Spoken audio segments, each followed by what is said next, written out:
you are a crazy barking dog, but you're all right. By the end of the session, you're doing pretty good.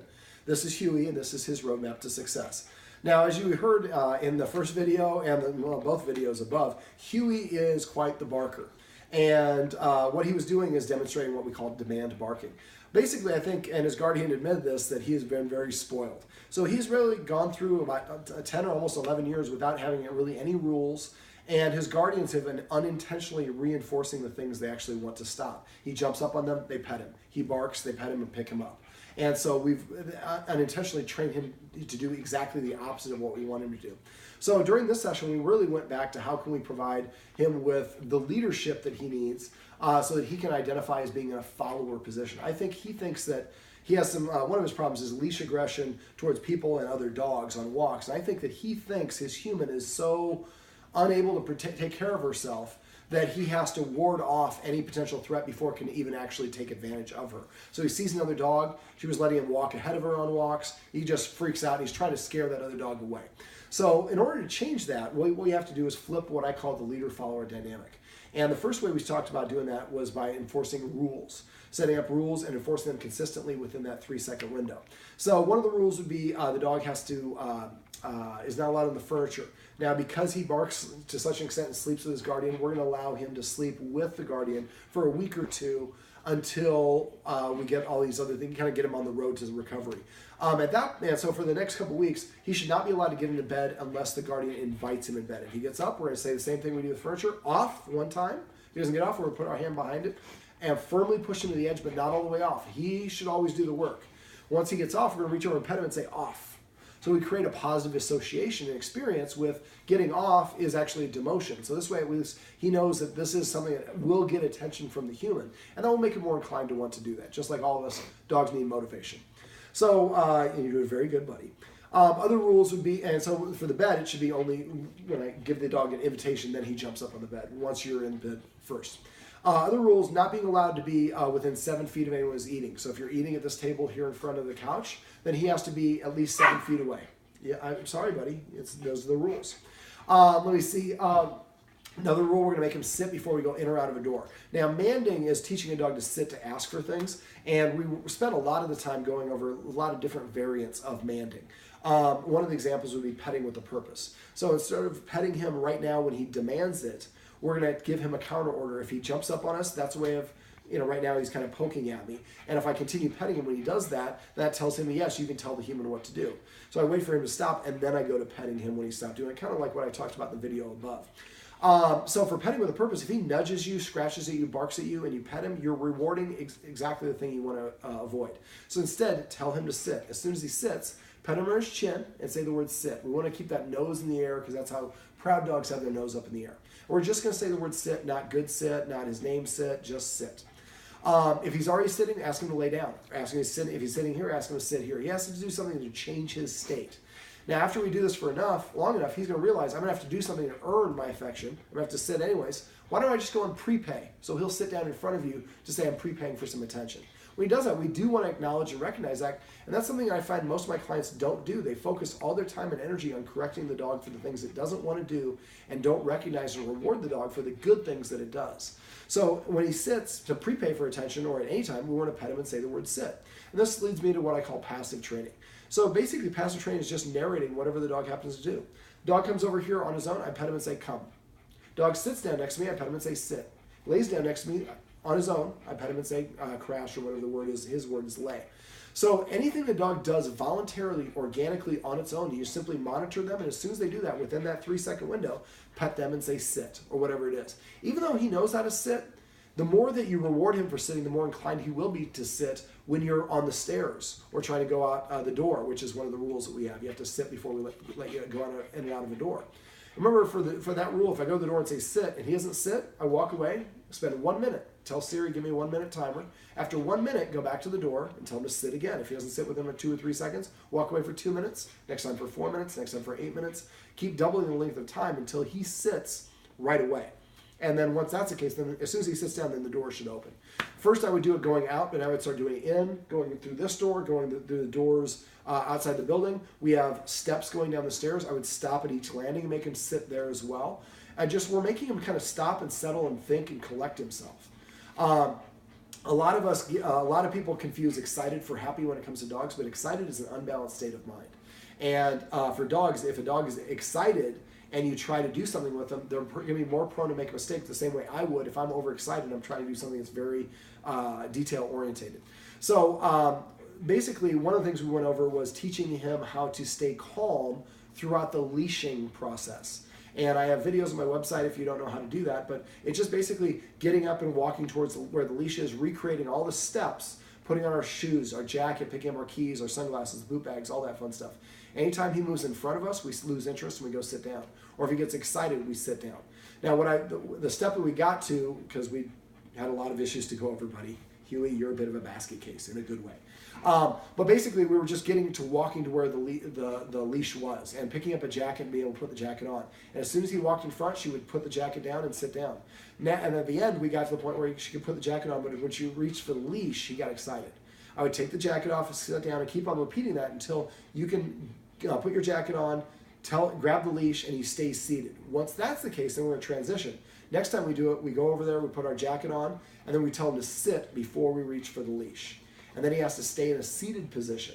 And I reach for the leash. Just reaching for the leash, he gets up, I put the leash back down, take my jacket off, and restart the whole thing again. Remember, the secret to doing this is to practice this at times when you're not planning on going for a walk. So we desensitize him, and it doesn't always mean because we go through these motions that this is the end result that we're going to get. Now, I would also make sure that you try to go through this leashing process, even once he's calm when you leash him, 2 to 4 times for every one time you take him out for a walk. So this way it no longer represents a guaranteed excitement for a walk, and he's going to be calmer, which is going to make him easier to behave. And the energy your dog has in the house is the energy they will have outside the house. We also went over a focus exercise. I'd like the guardian to be doing that at least 3 times a day. If more is better and faster. Now when you're doing that, it took a little bit of time, but eventually he was looking up at the guardian. Remember, he has to look up at you. So you're going to hold your hand with your treat in your hand on your knee, and don't move it and don't say no. Wait for him. As soon as he looks up at you, raise it up so it's about 4 inches in front of your nose, and then go straight towards his nose. And then pop it in his mouth and say the word focus. At first it should be 1 second, 1 second. Then after a while it's 1 second, 2 seconds. Now I do this like all 12 treats should be 1 second, 1 second. But then after I've done that a couple times and he's consistently just staring me in the face, then I go 1 second, 2 seconds on the second movement only. And for all 12 treats.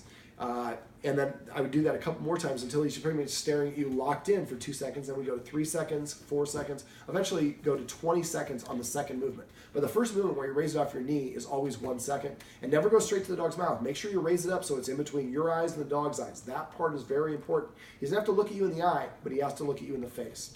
Once we get to the 20 seconds in the house, and do it throughout the house, don't do it just in one place, then I would want to do it right outside the door, the apartment, or right outside the door here, so we're making it more difficult. Now when we go to the more challenging environment, we're going to reduce the intensity or the difficulty level of the exercise to put him in position to succeed.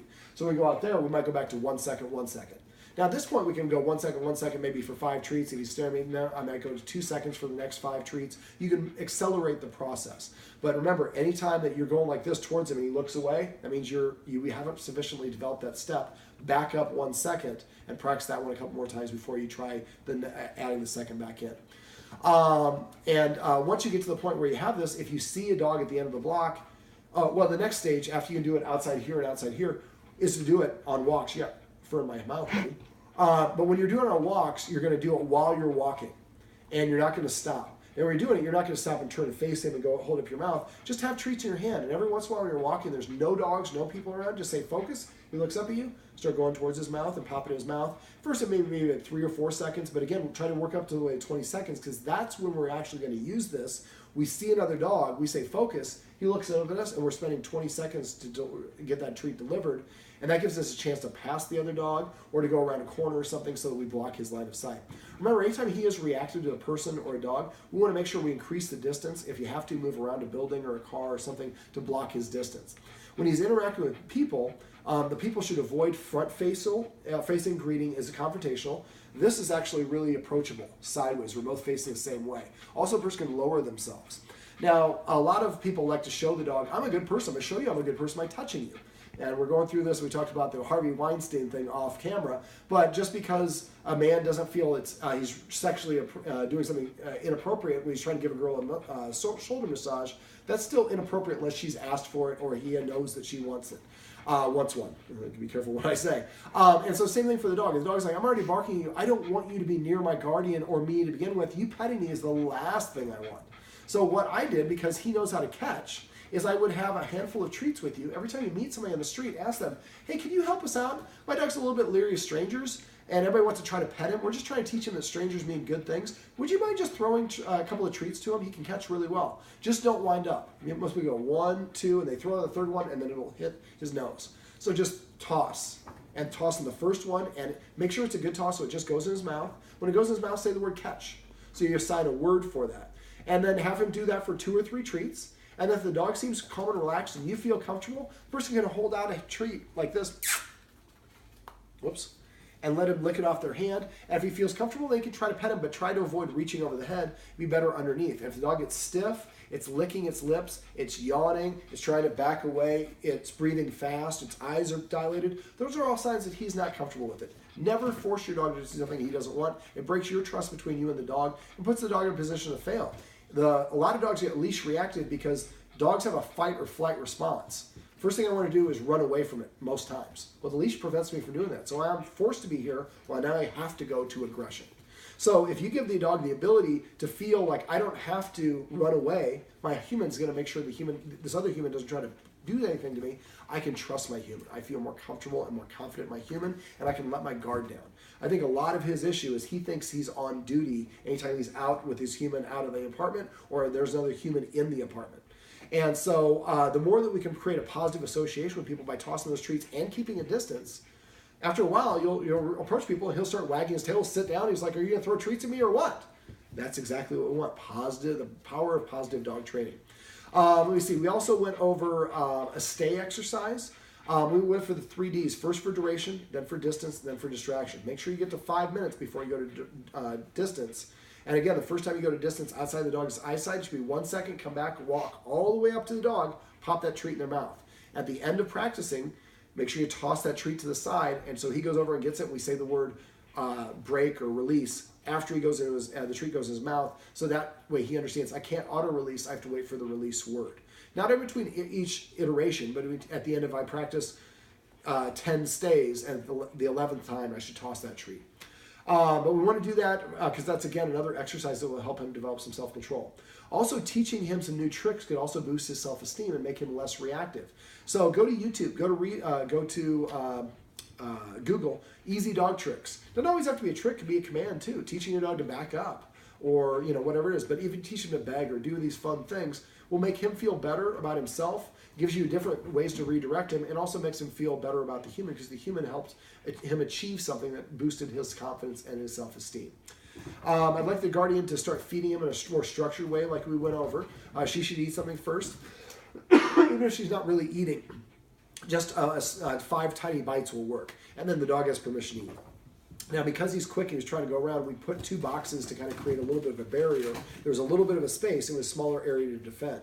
Each time we do it, those boxes should move a little bit further and further until eventually the barrier is completely gone and he stays behind the boundary on his own. Let me see. On the walk, we used a martingale collar, which I believe he still has on. He probably could have it on him here because there's no other dogs, but if it does get caught, you might want to just leave it attached with the leash. We added the special twist of leash. If you want to know what the special twist of leash is, you have to hire me. Guardian knows how to do this. And then we're going to use the 5 rules for structured walk. And remember, this is not your everyday walk. This is a short term to help him develop more respect for the human as a leader. First rule, stay in your position, always on the right side. His shoulder should be aligned with the human's hip. If he gets too far in front and we try to pull up, we're actually pulling back, and that's going to cause him to pull forward and activate his opposition reflex. So first rule, stay in position. Shoulder aligned with my hip. When I stop, always tell the dog to sit. So he knows when I stop, I just sit down. Something you might want to try is just walk 2 or 3 paces, stop, tell him to sit, give him a treat, say sit. And do that every 2 or 3 paces for like 100 steps. By the time you get to 100, you stop, he'll sit down automatically. All right, rule number 1, stay in your position. Rule number 2, keep your arm going straight down. If you're putting any tension on the leash, you're going to activate his opposition reflex and he's going to pull against it. So let your arm go hang down loose like a noodle. If he lags from behind, let your arm go loose and keep walking. Don't pull him from behind. Eventually, the leash will get taut and he'll come with you. Rule number 3 is a correction, is a quick pop up and immediately relaxing and taking the tension off the leash.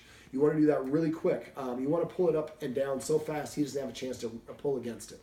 Rule number 4, and this is one people always write me about, no stopping and sniffing. He can sniff anywhere he wants. But if he stops to sniff and the human stops, then he's driving and he's telling the human what to do.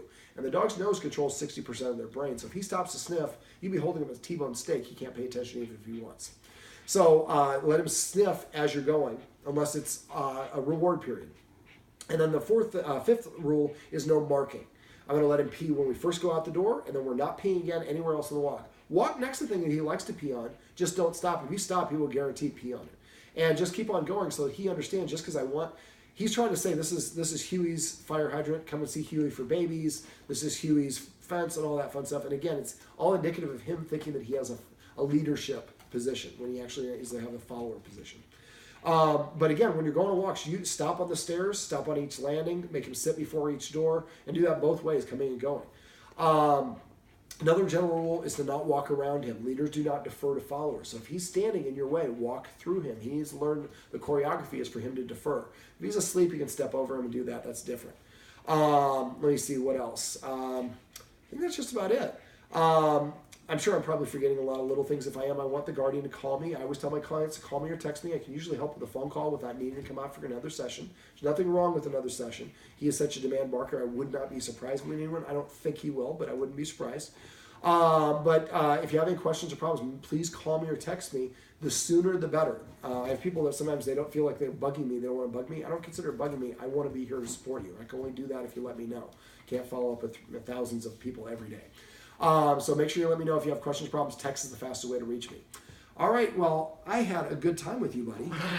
Yes, I see. You're getting a little feisty. You want to go lay down. That's a good example. I was trying to lay him back here, and he's like, no.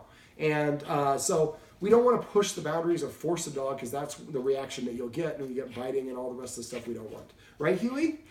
Well, this is Huey's roadmap to success. Remember, everything you do trains your dog. Only sometimes you mean it.